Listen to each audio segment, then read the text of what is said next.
Hello there, CriterioNate here.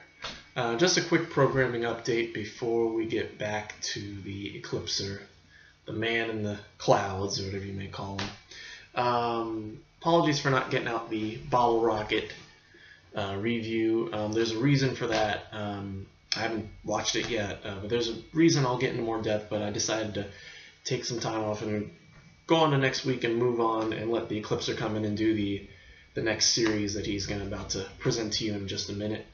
Yeah, I'll explain a little more in the Bottle Rocket review as to why I decided to switch it up, even though I said I was going to do it earlier this week. Yeah, so anyway, I will see you next week, and take it away, Mr. Eclipser. Hello there, my name is Nate Jackson, the Eclipser, welcoming you all to my review of Series 13, Kenji Mizoguchi's Fallen Women. Now, what's a fallen woman? Well, there's plenty of other terms for them, and we're not going to go into those. But as we watch these films, it will become quite apparent. Take the first one, for example, Osaka Elegy. 1936, 71 minutes, black and white, monaural in Japanese with optional English subtitles, 1.33 to 1 aspect ratio.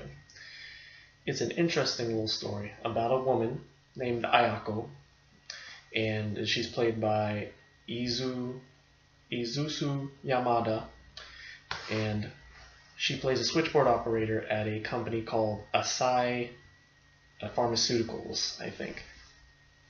And she works there, and her boss, Mr. Asai, ends up wanting to have a relationship with her even though he's married.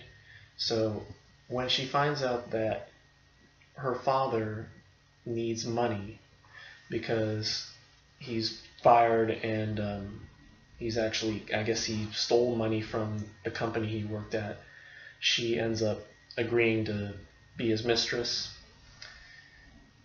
And from that point on, it just kind of goes on and on and on, and there's a lot of sadness, and also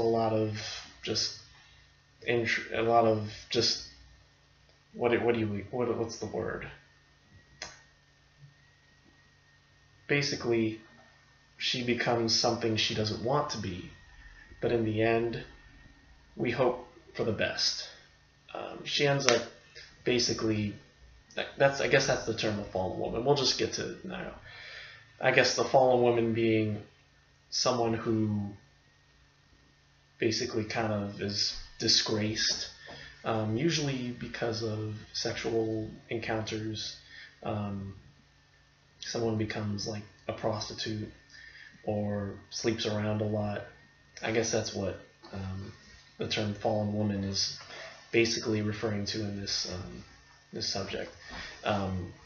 Ayako does have relationships with Mr. Asai, and later on she ends up and she has a relationship with one of his friends, Mr.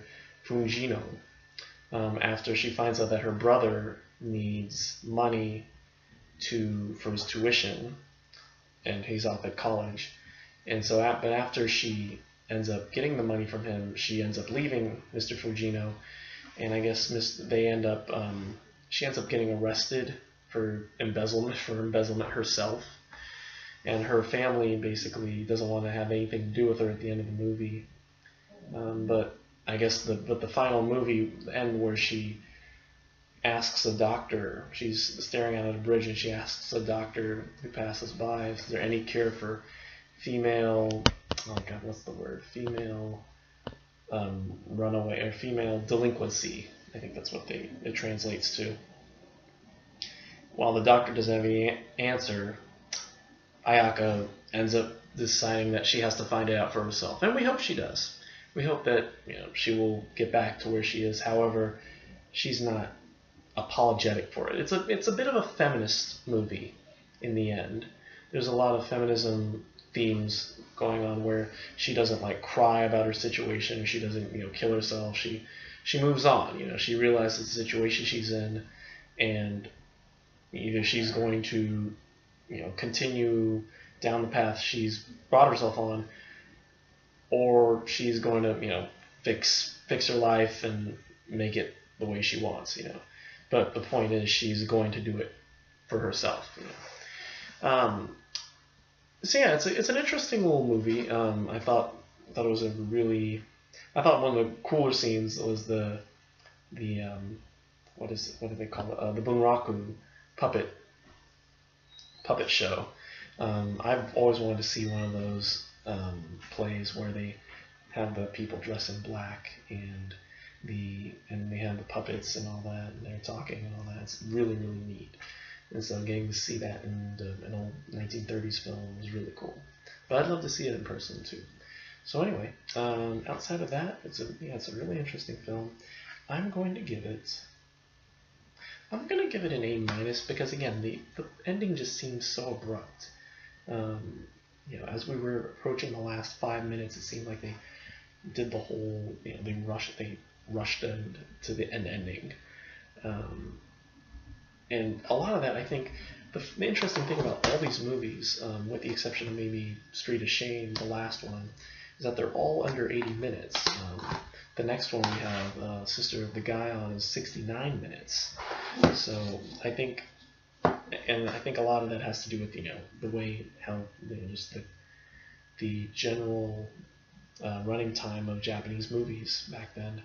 So it didn't necessarily have to do with plot or anything, or timing. That's just the length of movies back then. So, they told the story, but for us, I guess someone like me, it just seemed so abrupt. The way, especially the way it said the end, just where it cut off, But still, A-, still a great movie.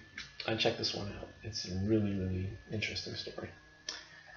And so, from that point on, we move on.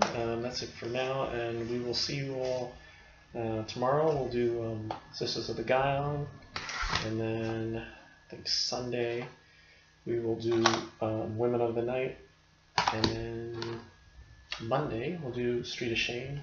We might actually do one of these together because they're so short. I may actually find time to do some of them all together. I may do 2 tomorrow, or 2 on Sunday, or 2 on Monday. And I don't know. It depends on what my schedule is, and also depends on how the movies work. So anyway, so that's it for me. But we will definitely see you tomorrow for at least Sisters of the Guile. And until then, goodbye.